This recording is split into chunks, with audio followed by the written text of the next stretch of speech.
अस्सलाम वालेकुम नाज़रीन। इस किस्त के आगाज में कबीले का ढोल बजता है। अली जज अपने सिपाहियों के साथ कबीले पहुंच चुका था। फिर अली जज कहते हैं, मैं गाय कबीले के लिए अजाब लेकर आया हूँ। हेमा खातून कहती है, क्या मतलब है इसका? अली जज कहता है, अर्तुर अपने वादे पर कायम नहीं रहा। उसने मायदा तोड़कर हमारा खून बहाया है। मैं उसके कबीले को खून में डुबोने आया हूँ। गुंदोज पूछता है, मेरे बाबा ने आपका कैसे खून बहाया है? अली जज कहता है, उसने मेरे सिपाहियों का एक अहम यूनिट मार दिया है जबकि वो एक अहम मिशन में थे। अर्तुगरुल के अलावा ऐसा कोई भी नहीं कर सकता, इसलिए उसके जुर्म की सजा आप लोगों को मिलेगी।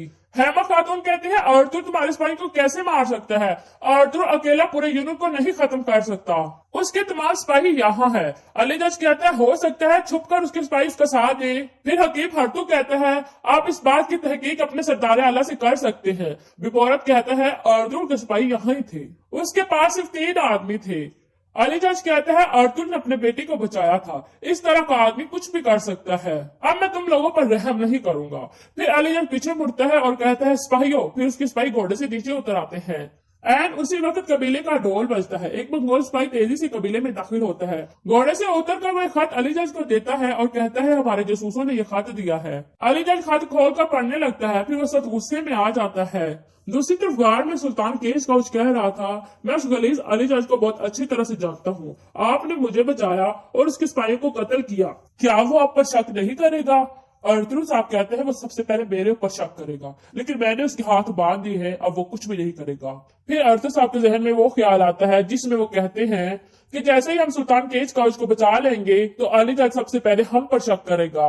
वो पागल कुत्ते की तरह हमारे कबीले पर हमला करेगा। मर्गिन, तुम मंगोल जासूस बनकर उनकी तरफ खत लिखो और उनकी तरफ भेजो।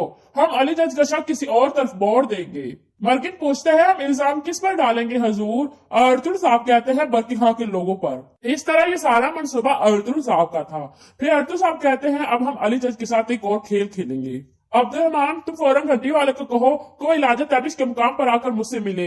ये सुनकर अब्दुलरहमान बाहर चला जाता है। फिर सुल्तान केस काउच कहता है, मैं अच्छी तरह जानता हूँ कि ओगोस तुर्क कबीलों ने किस तरह मुजामत की है, लेकिन अब वो ऐसा नहीं कर सकते हैं। अर्तुगरुल साहब कहते हैं, आपकी सोच से भी ज्यादा एनातोलिया में बगावत शुरू है। हमने बरकी खां और सुल्तान बाइबरस के साथ इत्तेहाद कर लिया है। हम मंगोलों को तीनों तरफ से घेर लेंगे। सुल्तान केज काउच कहता है, ये बहुत बड़ी जंग है। अगर जरूरत पड़े तो मैं भी एक सिपाही की तरह मैदान जंग में आपका साथ दूंगा। अर्तुगरुल साहब कहते हैं, इसके बरक्स हम आपको सुल्तान बनाएंगे। हालांकि आपके पास तख्त और ताकत नहीं है, लेकिन फिर भी आपके पास एक सुल्तान जैसी ताकत है। हम इस ताकत को एनातोलिया की बगावत में इस्तेमाल करेंगे। मेरे पास आपके लिए बहुत अहम जिम्मेदारी है। दूसरी तरफ काय कबीले पे अली जज सरदार वाली नशिस्त पर बैठा हुआ था। बिबारा पूछता है, इस खत में क्या लिखा है कमांडर? अली जज कहता है, जिसने मेरे सिपाहियों को मारा और सुल्तान केस काउच को ले गया वो अर्तुगरुल नहीं है, वो बरकी खां के लोग हैं। ये सुनकर हेमा खातून मुस्कुराने लगती है। बिबारत कहता है, उनको कैसे पता चला कि वो बरकी खां के लोग हैं? अली जज कहता है, हमारे आदमियों ने बरकी खां के लोगों को देखा है। हेमा खातून कहती है, मैंने तुम्हें पहले ही बताया था कि ये अर्तुगरुल का काम नहीं है। अली जज खड़ा हो जाता है और कहता है, अगर ये अर्तुगरुल का काम नहीं है तो फिर वो कहाँ है? ये सुनकर हकीम हरतू कहता है, आपको सोना चाहिए, इसलिए वो सोने को तलाश कर रहे होंगे। अली जज कहता है, तो ठीक है, कल सुबह मुझे सोना चाहिए, अब मैं सुबह जा रहा हूँ। अगर मुझे कल तक सोना ना मिला तो मैं तुम्हारे कबीले को जला दूंगा। बिबोरक, तुम मेरे साथ आओ। इसके बाद वो वहां से चले जाते हैं। उनके जाने के बाद उस्मान पूछता है, हकीम हरतू, क्या हमारा बाबा सोना ले आएगा? हकीम हरतू कहता है, जी बेटा, अर्तुगरुल साहब अच्छी तरह जानते हैं कि कौन सी चीज कब और कहाँ लेकर आनी है। फिर हकीम हरतू कहता है, घंटी वाले। ये सुनकर घंटी वाला बाहर आ जाता है और कहता है, क्या वो चले गए हैं? हकीम हरतू कहता है, हाँ वो चले गए हैं, अब तुम सुगोत वापस जाओ। ये सुनकर तरग्योस वहां से चला जाता है। दूसरी तरफ सरजान खातून पिंजरे वाले खेमे में कैद थी। इतने में बिल्की खातून वहां पहुंचती है और अपना खंजर निकाल लेती है। ये देखकर सरजान खातून कहती है, तो बिबोरक ने मुझे कत्ल करने के लिए तुम्हें यहाँ भेजा है। ये बिल्की खातून उसके हाथ की रस्सी काटते हुए कहती है, बंधे हुए को मारना हमारी रवायात के खिलाफ है। इतने सिपाही मौजूद हैं, तुम्हें बांधने की कोई जरूरत नहीं है। सरजान खातून कहती है, अगर तुमने मुझे मारना नहीं है तो तुम मुझसे क्या चाहती हो? ये बिल्की खातून कहती है, जो तुमने सिरमा के साथ किया है वो बहुत गलत किया है। सरजान खातून कहती है, जो सिरमा ने मेरे साथ किया क्या तुमने देखा और सुना नहीं? ये बिल्की खातून कहती है, जो हो गया सो हो गया, अब हम उसके बारे में कुछ भी नहीं कह सकते। अब तुम मेरे भाई और सिरमा से माफी मांगोगी, वरना इसकी कीमत तुम्हारे लिए और दोनों कबीलों के लिए भारी होगी। सरजान खातून कहती है, कभी नहीं, मैं कभी माफी नहीं मांगूंगी। कबीले की औरतें गवाह हैं कि मैंने जो किया वो अपनी जान बचाने के लिए किया है। ये बिल्की खातून कहती है, मेरी पेशकश कबूल कर लो और माफी मांग लो। सरजान खातून कहती है, मैं मुकदमे का कोई भी फैसला सुनने के लिए तैयार हूँ, लेकिन मैं माफी नहीं मांगूंगी। یہ सुन कर बिल्की खातून कहती है तो तुम हर किसी की जिंदगी तबाह कर दोगी, सोचो इस बारे में। ये कहकर बिल्की खातून वहां से चली जाती है। इसके बाद रात का वक्त हो जाता है। लपकी किले पे उरानूस अपने दो सिपाहियों से पूछ रहा था कि अर्तुल ने जिसको बचाया है वो आदमी कौन था।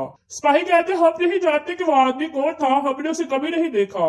इतने में दरक्योस अंदर दाखिल होता है। वो उरानूस को बताता है वो आम आदमी नहीं था, सुल्तान केश काउच था। फिर दरक्योस सिपाहियों को बाहर भेज देता है तो उरानूस कहता है तो वो सुल्तान केश काउच था। दरक्योस कहता है हाँ वो सुल्तान केश काउच था, लेकिन मुझे इस बात की समझ नहीं आ रही कि अर्तुल को कैसे पता चला कि कुस्तुतनिया से सुल्तान केश काउच को ले आए हैं, हत्ता कि हमें भी नहीं पता था। उरानूस कहता है तो इसका मतलब यह है कि खुफिया तौर पर कोई अर्तुल की मदद कर रहा है। दरक्योस कहता है यकीनन हम इस बात का पता लगाएंगे, अर्तुल साहब ने मुझे बुलाया है। देखते हैं कि अर्तुल मुझसे क्या चाहता है। फिर दरक्योस खड़ा हो जाता है और कहता है सगोत में अली जज आएगा, मैं भी सगोत जा रहा हूँ, हमें उससे कोई अहम मालूमात मिल सकती है। ये कहकर दरक्योस वहां से चला जाता है। दूसरी तरफ अर्तुल और उसके सिपाही गार में मौजूद थे। मौलाना साहब भी वहां मौजूद थे और वो कुछ इस्लामी बातें कर रहे थे। दूसरी तरफ अली जज सोगत में पहुंच चुका था और अपने सिपाही से कह रहा था हमारे सिपाही तलाश जारी रखेंगे, तुम कोनिया जाओ और उन्हें कहो हमें सिपाही चाहिए, वो सिपाही भेजेंगे, हम जंग की तैयारी कर रहे हैं। इतने में सबतई वहां पहुंचता है। अली जज कहते तुम अभी तक मरे नहीं। सबतई कहता वो हमारे लिए जाल बिछा कर बैठे थे, मुझे मार दे, मैं शर्म के साथ जिंदा नहीं रह सकता। अली जज गुस्से से कहता है अगर हम सुल्तान केश काउच को तलाश ना कर सके तो हमारा खां हमें मार देगा। सबतई कहता है मैं तब तक नहीं रुकूंगा जब तक मैं उस बेरिए को तलाश न कर लूं जिसने मुझे जख्मी किया था। फिर भी बोला कहता है थोड़ा सुकून रखे कमांडर, आप गुस्से से कांप रहे हैं। अली जज कहता है मैं कैसे गुस्सा ना करूं, मैं सुल्तान केश काउच को हलाको खां की तरफ भेजकर उनका खास आदमी बनना चाहता था और अब मैं उनके सामने जलील हो जाऊंगा। विबोरत कहते हैं आपने कैसे फैसला कर लिया कि इसके पीछे अर्तुल नहीं है, दोबारा सोचो, आप अच्छी तरह से जानते हैं कि अर्तुल और काई वाले कुछ भी कर सकते हैं। अली जज कहते हैं क्या हमारे जासूसों की मालूमात गलत है, तुम मुझे बेवकूफ समझते हो। मेरे ख्याल से मुझे यहाँ बहुत सी चालों का सामना करना होगा, मैं सबसे निपट लूंगा। सबसे पहले मैं संदूक लागू खां को दूंगा। विबोरत कहता है लागू खां को सोना भी चाहिए। अली जज कहता है मैंने काई कबीले वालों को कल तक का टाइम दिया है, अगर अर्तुल का सोना ना लाया तो हम पूरे काई कबीले को जलाकर तबाह कर देंगे और ये तुम करोगे। विबोरत कहता है आप अच्छी तरह से जानते हैं कि मैं अपनी जिम्मेदारी के लिए अपने बाप को भी मार सकता हूँ। दूसरी तरफ काई कबीले में बिल्की खातून अपनी बहन के पास थी। इतने में हैमा खातून वहां पहुंचती है और कहती है क्या हाल है बेटी। सिरमा कोई जवाब नहीं देती। बिल्की खातून कहती है अल्लाह का शुक्र है ये ठीक है। इंजन खातून और हकीम हरतुक ने कहा है इंशाल्लाह ये जल्द ठीक हो जाएगी। हैमा खातून कहते हैं इंशाल्लाह ये एक बदकिस्मत वाकया था, ये एक बुरा हादसा था। ये सुनकर सिरमा खातून कहते हैं इससे बुरा और क्या हो सकता है, तुम लोगों ने मेरा खून बहाया है, मुझे कत्ल करने की कोशिश की है, लेकिन हम इसका इंतकाम लेंगे। आंख के बदले आंख हैमा खातून, जब तक मैं अपना इंतकाम नहीं ले लूंगी मैं सुकून से नहीं बैठूंगी। हैमा खातून कहती है एक अच्छी मुसीबत एक अच्छी नसीहत से बेहतर होती है। ये बदकिस्मत वाकया हम सबके लिए सबक होगा। दुश्मनी से किसी को कोई फायदा हासिल नहीं होगा, इसको भूल जाओ और सज्जन खातून को माफ कर दो। सिरमा खातून कहते हैं जब तक मैं अपना इंतकाम नहीं लूंगी मैं उसे माफ नहीं करूंगी। तीर कमान से निकल चुका है और यहाँ पर इस किस्त का अख्तिताम हो जाता है।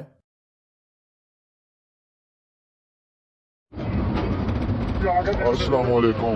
आज हम आपको एक स्टोरी सुनाते हैं। ये स्टोरी है एक बहादुर नौजवान की। वो बहादुर नौजवान और उसके भाई, ये उनकी स्टोरी है। इस स्टोरी में आपको बताया जाएगा कि वो नौजवान कितना बहादुर था और वो क्या काम करता था और उसे इतनी बहादुरी कहाँ से मिली और वो कैसे बहादुर हुआ। तो ये सब चीज़ें हम इसी में आपको बताएंगे कहानी में। ये कहानी है अर्तुल गाजी की। अर्तुल गाजी का नाम तो आपने सुना ही होगा और उसके भाइयों के बारे में भी आपने ये ड्रामा देखा ही होगा। तो चलते हैं स्टोरी की तरफ। ये स्टोरी है एक तुर्क जंगजू की। वो जंगजू जो कि तुर्कों के लिए बहुत कामयाब साबित हुआ, उसने बहुत सी फतूहात हासिल की।